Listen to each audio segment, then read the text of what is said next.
아무리 친하고 아무리 당신 없으면 못 살아, 정말 못 살아, 뭐 이렇게 노래를 하더라도 결국 그 안에 하나님과의 관계가 없으면 원수가 돼갖고 다 서로 죽일 놈 죽일 오늘 시편 83편입니다. 우리 같이 교독하기로 하겠습니다. 하나님이여 침묵하지 마소서. 아멘. 오늘 시편 말씀 본문을 읽다 보니까 여러 지역이 나옵니다. 모압과 암몬을 비롯해서 쭉 나오죠. 그래서 시편 84편은 이제 이방 여러 나라들이 이스라엘을 공격할 때 시인이 대적들을 진멸해달라라는 그런 기원하는 내용이라고 할 수가 있습니다. 오늘 83편은 특별히 그 역대하 20장에 기록된 그 사건을 배경으로 하고 있다고 추정하고 있습니다.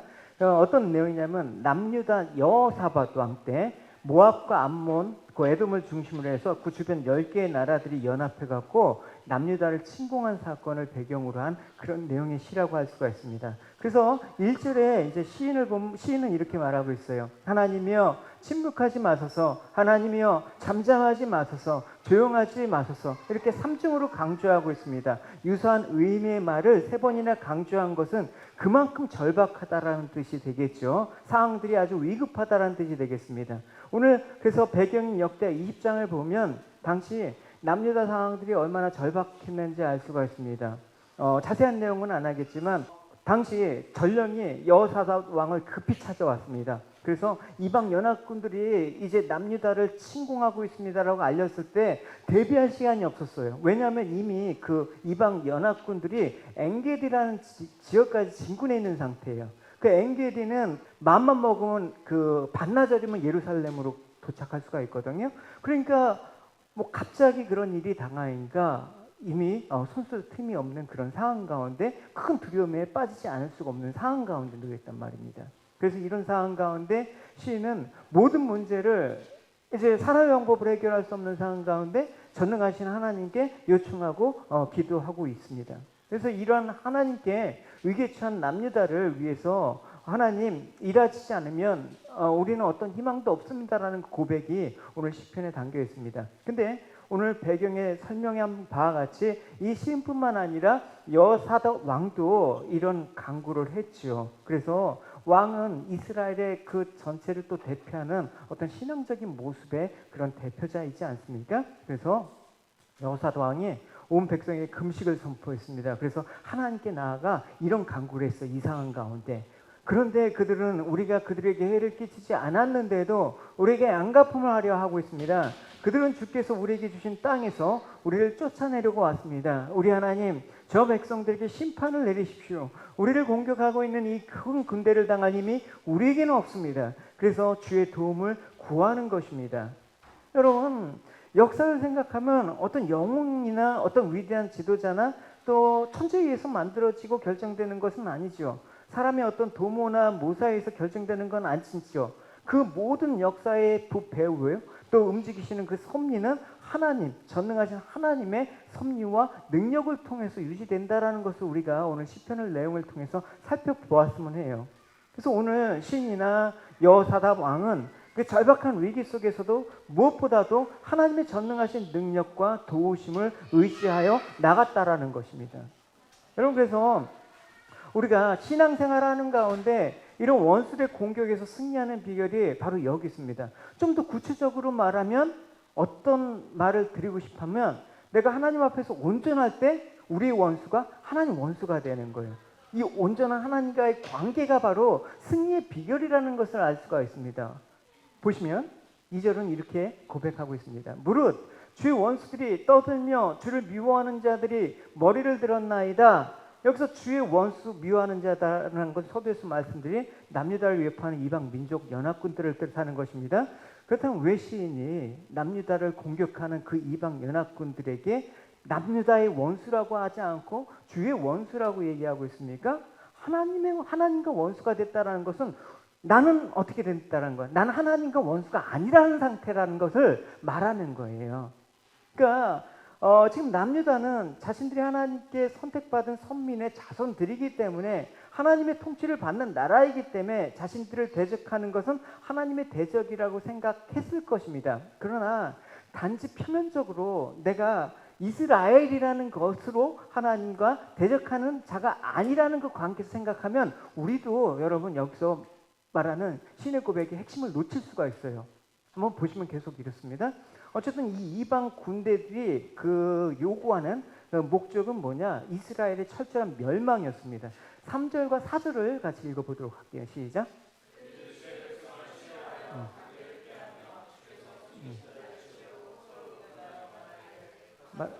열하여 다시 나라가 되지 못하게 하여 이스라엘의 이름으로 다시는 기억되지 못하게 하지 않아이다. 시인이 하나님께 그들이 주의 백성을 치려 꼭 관계를 깨합니다. 여기서 관계란 말은 협의하고 의논한다란 말입니다. 꾀하다란 말은 아주 신중하게 생각하고 행동하는 걸 말하는 거 아닙니까? 그래서 이들이 다른 사람들과 심도 있게 서로 연합해갖고 협의해서 행동한 목적이 뭐냐? 주의 백성을 치려는 악한 의도에서 나온 거라는 것입니다.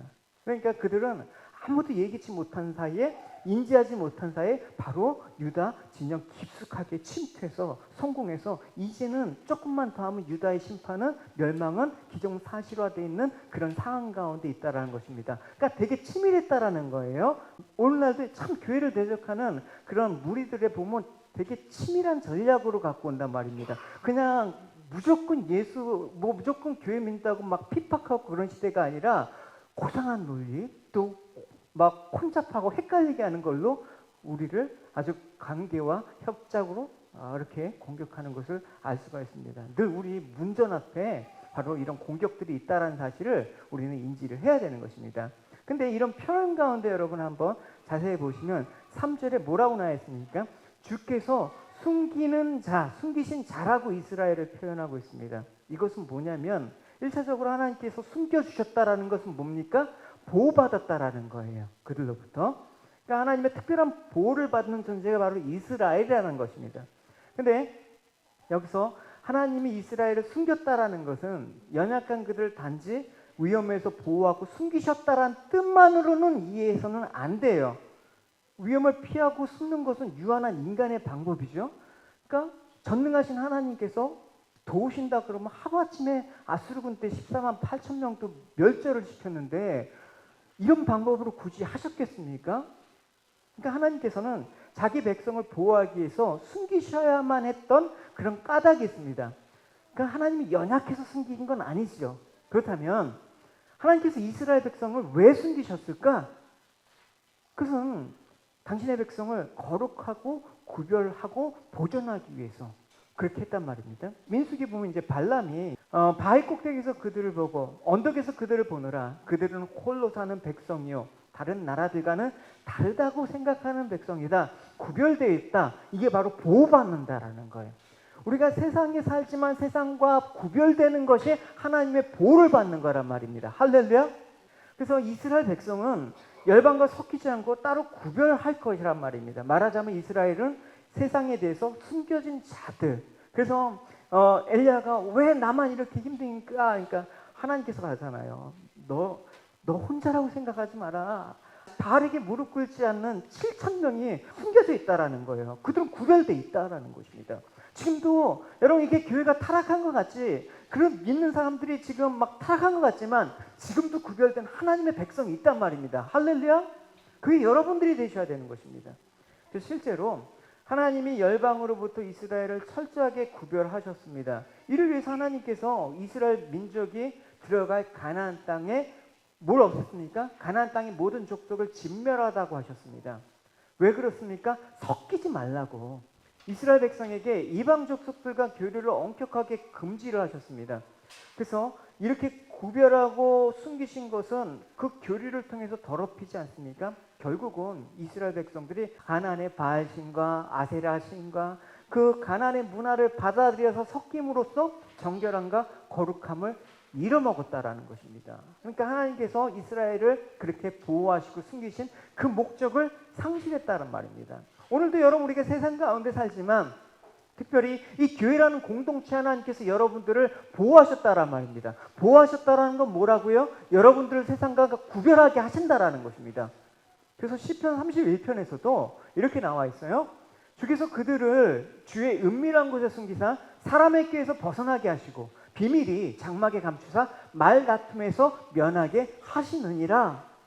그렇습니다. 하나님의 백성에게 있어서 생명은 세상으로부터 구별되는 것입니다. 세속으로부터 거룩하게 되는 것입니다. 그게 우리의 생명이라는 것입니다. 그 이스라엘 백성들이 하나님께서 자신을 숨기신 목적을 망각하고 자신을 세상에서 드러내고 또 이방인들과 교류했고 섞이게 되었을 때 어떤 결과가 초래되었습니까? 하나님의 원수가 된 거야. 하나님 원수가 됐다라는 것은 하나님이 전쟁을 하신다라는 거, 진멸을 하신다라는 거예요. 그래서 오늘 이방인들의 침략은 이방인들만 해당되는 게 아니라 사실은 이스라엘도 그 과정을 겪었다라는 걸 시인은 고백하고 있는 내용이라는 것이죠. 그래서 하나님께서 이 백성을 구별하시기 위해서 어떻게 하십니까? 혹독한 연단을 시키는 거예요. 그래서 이방 땅으로 바벨론 포로로 끌려가서 격리된 삶을 살아야 되죠. 이스라엘 백성들이 애굽에 있을 땐 참 좋았습니다. 근데 애굽으로부터 하나님께서 거룩한 언약의 백성으로 만들기 위해서 출애굽했죠. 애굽으로부터 분리한 거예요. 세상으로부터 분리한 거예요. 그래서 어디로 보내셨습니까? 광야로 보낸 거죠. 광야에서 이제 가데스 바네아에서 시험에 실패했어요. 그러니까 이스라엘 백성들을 연단을 시키는 거예요. 그래서 목이 마르고 또 마시게 하고 또 배가 고프게 하면 배부르게도 하시고, 이 모든 것이 우연한 일이 아니라 하나님의 백성을 거룩하게 만드시기 위해서. 그래서 이 모든 하나님의 백성에 일어난 일의 배후는 누구한테 있다? 하나님의 일하심에 있다라는 거예요. 하나님이 하신다라는 것입니다. 그래서 그 이유를 신명기 8장에서는 이렇게 얘기하기도 해요. 여호와께서 여러분들을 낮추시고 굶기셨다가 만나를 먹여주셨어. 만나는 여러분이나 여러분의 조상이 한 번도 먹어본 적이 없는 것이요. 여호와께서 그렇게 하신 까닭은 이걸 하기 위해서 사람이 먹는 것으로만 사는 것이 아니라 여호와의 말씀하시는 모든 말씀으로 살아야 된다는 것을 여러분에게 가르쳐 주기 위해서 이 모든 일을 하나님께서 하신 것이다 라는 것입니다. 이 모든 것들을 하나님께서 이 이스라엘 백성들을 세상에서 숨기셨다라는 것입니다. 그래서 이스라엘을 줄이게 하신 이유도, 또 누구도 맛보지 못하는 만나를 먹게 하신 이유도, 목마르게 하신 이유도, 또 낮추신 이유도 모두가 그 원인은 하나님께 이유가 있다라는 것입니다. 단지 그것을 보지 못하는 것이 인간의 어리석음이지요. 이 어리석음은 인간으로 하여금 눈에 보이는 것만 현실로 인지하게 되는 것입니다. 그 현실에 집착하게 되면 교만한 것. 현실에 집착해서 잘 되잖아요? 그럼 교만해지는 거야, 인간은. 근데 현실에 집착해서 안 되잖아요? 그러면 겸손해지는 게 아니라 불평과 원망이 나오는 거예요. 그러니까 인간은 스스로 언제나 좋을 때나 나쁠 때나 항상 하나님과 단절된 삶을 살 수밖에 없는 거예요. 하나님과 원수된 삶을 살 수밖에 없다라는 거예요. 과연 여러분은 유일하신 참 하나님이라고 말하시는 분과 분명한 관계 속에서 살아 계시는가? 정말 하나님이 내 삶 속에 직접적으로 개입하시고 하나님의 계획에 의해서 내 인생이 흘러가고 있다는 것을 고백하시는가? 그건 여러분들에게 묻겠습니다. 여러분, 내가 열심히 일해서 이만큼 돈을 모아 오늘날 이만큼 소유되었다라는 생각, 이 모든 것들이 내가 일한 결과물이다라는 것처럼 어리석은 생각은 없는 거예요. 아무리 여러분 열심히 일해도 건강이 없으면 일을 할 수 없지 않습니까? 아무리 전략하고 아껴서 돈을 모은다고 해도 하나님께서 돈 빠져나갈 구멍을 만든다 그러면 여러분 수중에 돈은 남지 않단 말입니다. 그러니까 결국 우리가 알아야 될 건 뭐냐? 직장에 다니는 것도 하나님이 하신 일이다. 내가 열심히 사업을 하는 것도 하나님께서 하신 일이다. 얼마를 모았건 얼마를 소유했건 이 모든 것들이 하나님께서 그 배후에서 일하신 결과이다. 이것이 하나님과 분명한 관계 속에서 사는 거예요. 내가 하는 것과 하나님과 관계 맺지 못하면 그 일은 하나님과 대적하는 거란 말입니다. 그렇죠? 그래서 그 속에 하나님의 계획은 뭡니까? 결국은 사람이 떡으로 사는 게 아니라 여호와 입에서 나오는 말씀으로 산다라는 것을 우리에게 가르치시고 이제 그 진리를 세상에 드러내게 하시는 일이 바로 하나님의 일이다. 그 하나님이 이뤄내신 일들을 드러내게 하기 위해서 필요한 게 뭐다? 잠언소리 묵상이에요. 그게 바로 지혜란 말입니다. 지혜는 세상을 살아가는 처세술이 아니라 하나님의 일을 드러내게 하는 것이다. 할렐루야. 그래서 여러분들이 돈을 많이 벌지 못하고 남들보다 어렵고 힘들게 살아가는 것이 현실로 생각할지 모르지만, 아니면 그래서 내가 좀 더 열심히 노력해서 편안한 삶을 살아가는 현실을 꿈을 꾸지만, 바로 그것이 하나님과 대적되어 있는 관계라는 것을 우리는 인지해야 된다는 것입니다. 누가복음에 보면 주님께서 이렇게 말씀하셨어요. 노아가 방주에 들어가는 날까지 사람들이 먹고 마시며 장가들고 시집가더니 홍수가 나서 그들을 다 멸망시켰으며, 또 롯의 때와 같으니 사람들이 먹고 마시고 사고 팔고 신고 집을 짓더니 롯이 소돔에서 나가는 날에 하늘로부터 불과 유황이 비오듯 하여 그들을 멸망시켰느니라. 뭐가 잘못됐어요? 먹고 마시고 장가들고 뭐 집 짓고 뭐가 잘못됐어요? 노아의 때나 롯의 때의 특징을 말하고 있습니다. 바로 종말을 모르고 사는 거야. 그들의 배후에 하나님이 계신다라는 걸 모르고 있는 것입니다. 그래서 하나님께서 어떤 일을 하실지 모르는 거예요. 그 결과가 뭐다? 멸망이다. 하나님 대적하는 거니까. 성도라고 부름을 받는 우리 역시 얼마든지 장가가고 시집가고 뭐 먹고 마시고 집도 사고 팔고 할 수 있습니다. 그러나 우리가 세상 사람들과 다른 점이 뭐야 돼요? 뭐 하지 말라라는 게 아니라 이 모든 배후에는 하나님이 계시다라는 사실을 잊지 않고 사는 거. 할렐루야. 그래서 내 모든 것 하나님이 계셨고, 이 모든 것들이 하나님이 일하시고 하나님이 은혜가 있다라는 걸 잊지 않고 살아가. 그래서 하나님이 그렇게 하신 것처럼 사람이 무엇으로 사는가를 보여주고 일하신 것을 우리가 늘 잊지 않고 하나님의 일하심을 생각하는 거예요. 근데 뭐 신앙생활은 신앙생활이고, 이제 신앙생활은 다 하니까 세상은 세상이야. 시집가고 장가가고 살고 팔고 집 짓는 거, 그것만 현실로 생각한다 그러면, 신앙생활과 분리된 거라고 생각한다 그러면, 그 현실은 즐거운 거고 신앙생활은 의무가 된다 그러면 하나님을 잊고 사는 거예요. 종말을 잊고 사는 거예요. 단지 눈에 보이는 것만 현실로 생각하고 살아가는 거예요. 그 현실을 위해서 그냥 내 마음의 위안 정도나 그 현실의 삶들에 도와주는 역할로 하나님을 찾는 것 뿐이란 말입니다. 그건 하나님과 온전히 관계가 될 수 없다라는 거예요. 그게 바로 하나님과 원수의 관계라는 거예요, 여러분. 우리가 겉으로 하나님을 막 비방하고 핍박하진 않지만 그게 하나님과 원수된 자였다라는 것을 보여주고 있습니다. 그리고 그 멸망하는 모습에 대해서 이렇게 신명기에는 말하고 있습니다. 그들의 포도는 소돔의 포도나무에서 온 것이고 밭은 고모라와 같다. 그들의 포도에는 도끼가 가득하고 포도송이는 스디스다. 그들의 포도주는 뱀의 독과 같고 독뱀의 무서운 독과 같다. 그러니까 이스라엘이 소돔과 고모라와 똑같은 정신을 가지고 자신들의 소득물을 바라보았다라는 것입니다. 결국 같은 물에서 놀고 같은 물에서 그냥 살아버리니까 희석이 된 거예요. 구별이 안 된 거란 말입니다.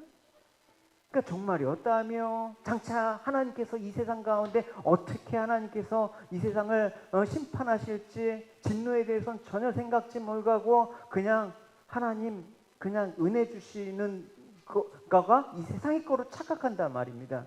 하나님께서는 이러한 자들에 대해서 뭐라고 하십니까? 원수를 갖겠다라는 거예요. 너희들은 나와 원수된 자. 그죠? 우리가 여러분 교회 다니면서 하나님과 원수된다고 생각해 보셨습니까? 교회 안 다니는 사람만 원수라고 생각하죠? 그렇게 생각하면 안 되는 것입니다. 성도에게 중요한 거, 여러분들에게 중요한 건 뭐냐? 현실을 바로 보는 눈이에요. 세상 사람들에게는 열심히 일하고 돈 벌고 뭐 집 사고 자식 잘 가르치고 성공하는 것을 현실로 여기지만, 그래서 내가 이 좋지 않은 현실을 벗어나기 위해서 좋은 현실을 꿈꾸며 살아가지만 우리가 바라보는 현실은 전혀 다른 것이 돼야 된다는 거예요. 이게 구별이거든요. 이게 거룩이거든요. 그러니까 눈에 보이는 내가 삶이라고 생각하는 것들은 가짜다.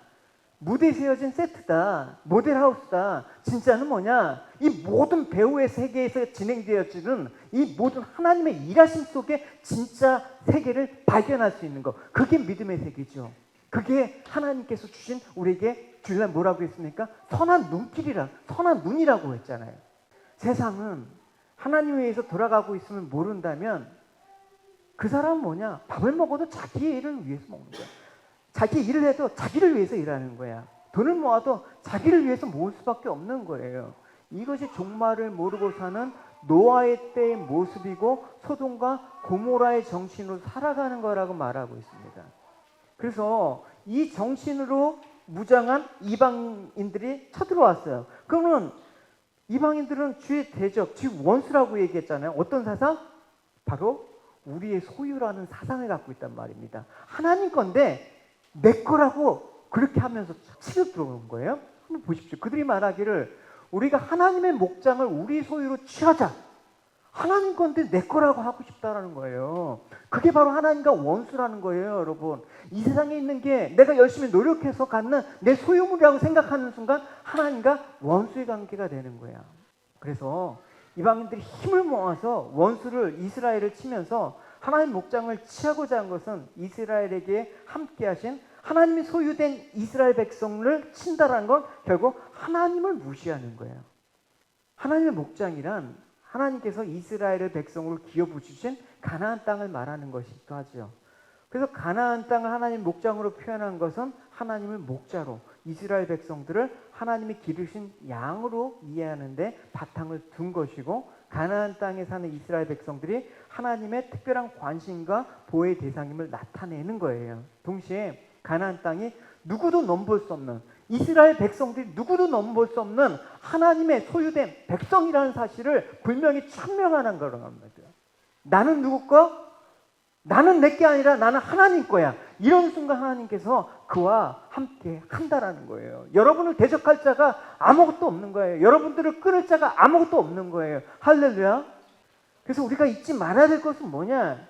우리 모두가 하나님이 기르시는 양과 목자의 관계로 살아가고 있다라는 거, 하나님 철저히 인도하시고 우리를 보호하시고 모든 우리 일의 배후에 하나님이 관여하신다라는 사실을 잊지 않는 거예요. 그래서 우리가 건강하게 살 때도 누가 우리를 건강하게 살리고 계시는지 알고, 내가 뭐 먹고 살아도 누가 먹게 하시는지 분명히 알고, 내가 먹든지 마시든지 다 주님의 영광을 위해서 주님께서 하신 거라는 걸 인정하는 관계 속에서 참다운 것을 쫓아가는 게 바로 성도란 말입니다. 그렇다면 하나님께서 이렇게 자신의 소유를 취하고자 하는 세상에 대해서 어떻게 하십니까? 하나님 거를 빼앗으려고 하는데 가만히 있겠습니까?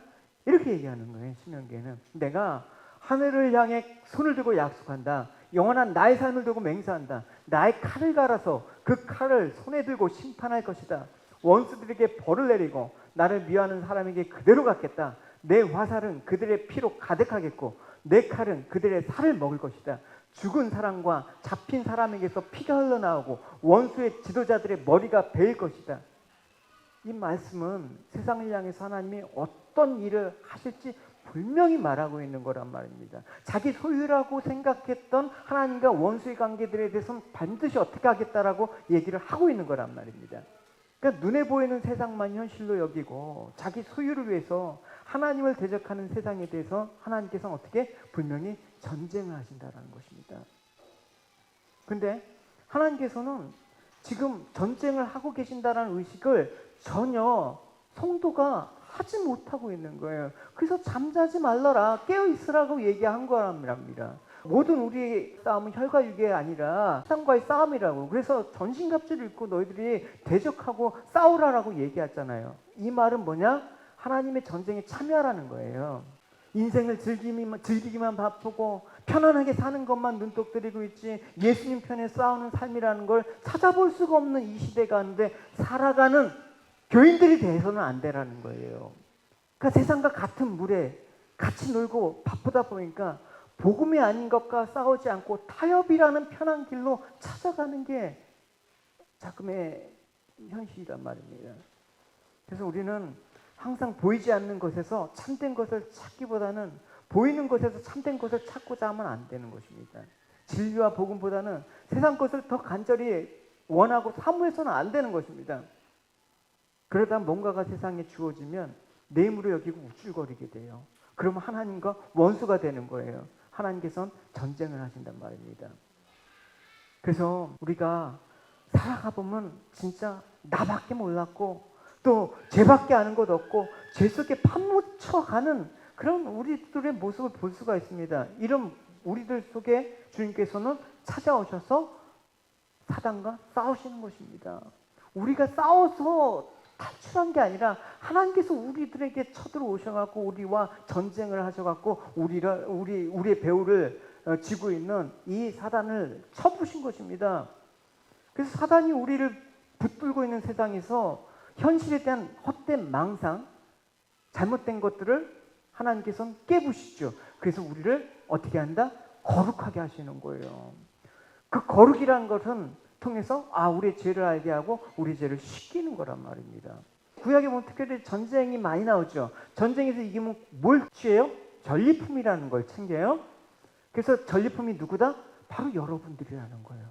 하나님께서 전쟁을 해갖고 사단의 손에서 뺏어왔습니다. 이겨갖고 십자가에서 모든 것들을 승리해갖고 이제 이루신 그 하나님께서 소유된 백성으로 삼은 게 여러분이에요.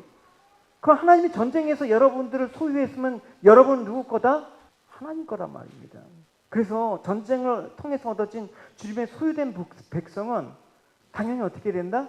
주님만 바라보게 되는 거야. 내 인생은 내게 아니지. 내가 가진 건 내게 아니지. 내가 주님께서 싸우시고 일하신 그 덕분에 내가 이제 주님의 소유로 주님을 바라보는 자가 되었음을 감사하고 주님만을 가장 귀한 분으로 알고 살아가게 되는 것입니다. 여러분들이 평생 무기징역으로 아니면 사형수로 감옥에 갇혔는데 누가 대통령이 사면을 해줬으면 그 대통령이 여러분 은인이 아니겠습니까? 우리를 사단의 소나기에서 영원한 사망에서 끄집어내서 여러분들이 이제 주님의 소유가 됐다라는 거에 대해서 우리는 아무런 느낌이 없다 그러면 하나님의 은혜를 잊어먹는 거죠. 그게 하나님을 대적하는 것과 다름이 없다라는 것이죠. 그래서 시인은 하나님과 원수되었던 이스라엘이 하나님의 소유가 되었음을 깨달은 거예요. 그래서 시인은 지금 자신들을 침략해오는 이방인 원수들에 대한 관점이 어떻습니까? 저들을 부숴서 진멸해달라는 그 얘기가 하나님과의 그 관계에서 자신들을 먼저 생각했기 때문에 좀 더 다른 의미로 우리는 생각을 해야 된다는 말입니다. 그러니까 이스라엘 입장에서만 본다 그러면 자기를 괴롭히는 이방인 원수들은 어떻게? 가장 좋은 방법은 망해야 되는 거죠. 근데 자신과 이스라엘 하나님과의 관계를 생각할 때 이방인들을 볼 때는 망해야 돼서는 안 되는 존재로 바뀌는 거야. 여러분, 나를 괴롭히는 원수를 나랑만 관계했을 땐 그 원수는 죽을 놈이 되는 거야. 근데 하나님과 나의 관계를 생각할 때 그 원수는 어떻게? 사랑하는 관계가 되는 거예요. 시는 바로 여기에 포커스를 두고 있는 거예요, 여러분. 이 시편에서는. 그래서 그들을 멸망시켜달라고 하면 되는데 시는 그렇게 말하지 않아요. 여러분, 중요한 거예요. 16절, 17절 같이 읽어보겠습니다. 시작. 여호와여, 그들의 얼굴에 수치가 가득하게 하사 그들이 주의 이름을 찾게 하소서. 그들로 수치를 당하여 영원히 놀라게 하시며 낭패와 멸망을 당하게 하사. 뭐라고 했습니까? 그들이 이걸로 인해서 깨달아서 주의 이름을 찾게 해달라는 게 요지예요. 우리도 하나님과 원수되어서 하나님께서 우리와 전쟁을 해서 우리를 소유물로 삼으신 것처럼 그들도 깨부셔갖고 하나님을 찾게 해주십시오. 그래서 그들도 구원받게 해주십시오. 이게 바로 시인의 그런 간구예요. 그렇죠? 시편의 기도는 원수들을 갚아주세요. 하나님 편은 살려주시고 원수는 다 죽일 놈. 이런 관계로 보는 게 아니라 이런 관계로 보는 거예요. 그래서 원수에 대한 하나님의 심판은 그들을 섬기는 그 우상의 무력감과 그들의 행위가 얼마나 악한지 깨닫게 해주시는데 하나님 심판이 필요합니다. 그래서 그들이 하나님이 하셨다는 걸 제발 알게 해주세요. 그런 간구입니다. 그러니까 원수를 미워하는 게 아니라 원수까지도 사랑하시라는 주님의 말씀이 반영된 시편이란 말입니다. 그러니까 여러분, 누구를 미워하기 전에 나와 하나님과의 관계 속에서 그 사람을 바라보지 않으면 여러분, 우리는 사람과의 관계는 온전한 관계가 없단 말이에요. 여러분, 결국 여러분 보십시오. 여러분, 아무리 친하고 아무리 당신 없으면 못 살아, 정말 못 살아, 이렇게 노래를 하더라도 결국 그 안에 하나님과의 관계가 없으면 원수가 돼갖고 다 서로 죽일 놈, 그렇게 되는 거예요. 여러분, 나와 주님과의 관계에서 사람을 바라보지 않고는 답이 없어. 우리의 관계는 결국은 처음엔 다 좋아. 다 좋은데 나중에 원수로 간다니까. 그래서 이 모든 것들이 하나님 이름을 찾게 해달라는 것인데 이런 일에 대해서 하나님 특별히 간섭해 주십시오. 은혜를 주십시오. 이 모든 일이 하나님이 하신 배우를 알게 해주십시오. 시인은 하나님에 대한 이런 심판을 통해서 원수들이 그렇게 깨닫게 되기를 기도한 거란 말입니다. 결국 우리는 이런 사실을 통해서 신의 간구가 원수들에 대한 보복의 차원에서 기도를 드리는 게 아니라는 것을 확인할 수가 있죠. 좀 더 구체적으로 13절과 15절까지 읽어봅시다. 시작. 나의 하나님이여 그들이 굴러가는 검불 같게 하시고 바람에 날리는 지푸라기 같게 하소서.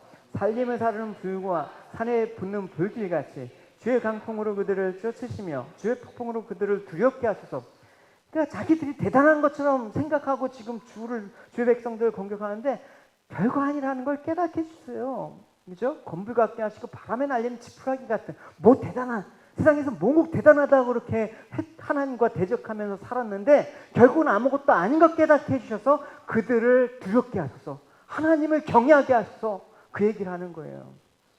결국 우리 인생을 근본적으로 망하게 하는 것은 뭡니까? 죄 때문에 망하게 하는 거예요. 죄로 인해서 인생들에게 사망이 오고 이제로 영원한 멸망의 심판도 오고, 그러나 하나님이 죄인을 무조건 멸망의 심판에 이르기지 않게 하신다. 죄인들을 다 멸망의 심판에 이르게 하셨다 그러면 우리도 하나님과 원수되었을 때 이미 우리도 다 죽었어야 되는 거예요, 여러분. 근데 우리는 지금 하나님을 주라고 여기면서 이렇게 예배를 드리는 이유는 뭡니까? 주님께서 우리를 기회를 주시고 사랑하기 때문에, 충분한 회개의 기회를 주시기 때문에, 그 기회는 하나님이 오래 참으로 주셔야되는데 여러 가지 격려를 주시는 것입니다. 그죠? 설교를 통해서, 여러분 묵상을 통해서, 또 여러 가지 환경적인 요건을 통해서 이 모든 일이 하나님이 일하시는, 배후에서 일하시는 하나님의 그 놀라운 일이다라는 것들을 깨닫게 해주시는 순간 진심으로 내 인생은 정말 검불 같고 지푸라기였구나, 한 주에 먼지도 안 된 배설물이었구나, 그런 모든 것들을 깨닫고 하나님께 나오게 된단 말입니다. 그러니까 하나님께서 기회를 주시지 않아서 지옥 가는 사람 없어요, 여러분. 하지만 하나님께서는 회개할 수 있는 기회를 주신 거고, 지금이 바로 구원받을 때고 은혜 받을 때라는 거. 언제까지 그렇다? 그거는 우리가 알 수가 없죠. 그래서 악인이 죽는 것을 기뻐하지 않으십니다. 에스겔서에서는 내가 어찌 악인이 죽는 것을 죽음인들 기뻐하랴, 그가 돌이켜 그 길에서 떠나서 하는 것을 어찌 기뻐하지 않겠느냐, 그 말을 하고 있습니다. 그래서 시인은 바로 이런 하나님의 마음을 알았습니다. 자신과 하나님과의 관계를 통해서 보니까 하나님의 이 이방인들에 대한 이 마음은 결국은 이들을 구원을 알게 하시려는 하나님의 일하심이 있겠다라는 그 기대감으로 반영이 되는 것입니다. 그래서 18절은 이렇게 마무리하고 있습니다. 같이 읽어봅시다. 여호와라, 이름하신 주만 온 세계의 지존자라 알겠소. 이 모든 것들이 주님께서 배후에서 하신 거라는 걸 알게 해주십시오라고 얘기를 하는 것입니다. 그러니까 앞서서 원수에 대한 하나님의 그 보응을 강구한 본질적인 목적은 무엇이었습니까? 오늘 시편을 보면 시인이 자신을 구원해달라는 말 한마디도 안 나왔습니다. 단지 그 원수에 대해서 하나님 보복해달라는 말도 한마디도 안 나왔습니다. 처음부터 끝까지 저들이 하나님과 대적하고 있습니다. 그게 지금 하나님 앞에 대적하는 것이 얼마나 큰 죄악인지 알게 해주십시오. 그게 저들 구원해 주십시오 라는 그 소리지 뭐예요. 예수님께서 십자가에서 저들이 지금 하고 있는 게 뭔 짓인지 모릅니다. 알게 해주십시오. 그런 중보가 우리 안에 있어야 되지 않습니까? 그래서 시인은 원수들에 대한 철저한 보응을 강구한 목적은 다름이 아니라 하나님 이들이 심판을 통해서 오직 하나님만이 세계의 유일한 지존자이심을, 오직 구원의 주님이심을 알게 하기를 원합니다 라는 기도였습니다. 그래서 이스라엘을 부르신 까닭은 뭡니까? 이걸 알기 위해서. 나도 하나님 앞에 구원받았는데 너도 하나님 앞에 구원받을 자야. 내가 사랑을 받았다 그러면 너도 사랑을 받을 자야. 그거 얘기하라는 거예요. 쉽게 말하면 세상에 구원을 보여줄 수 있는 일에 쓰임을 받기 위해서 이스라엘을 부르셨고 여러분들을 부르셨다라는 것입니다. 그런데 나를 통해서 하나님과 오히려 화평케 되는 게 아니라 내가 너 때문에 교회 안 나가, 이런 일이 벌어진다 그러면 우리가 하나님을 멸시하는 거예요. 그래서 이스라엘이 담고 있어야 되는 것은 구원의 내용물이에요. 하나님이 세상을 어떻게 구원하신가 이스라엘이 담고 있을 때 그것이 이스라엘이 되는 거예요. 그것이 이스라엘의 존재 이유가 되는 거예요. 우리가 바로 성도로서의 존재 이유가 되는 그 구원의 내용물은 무엇입니까?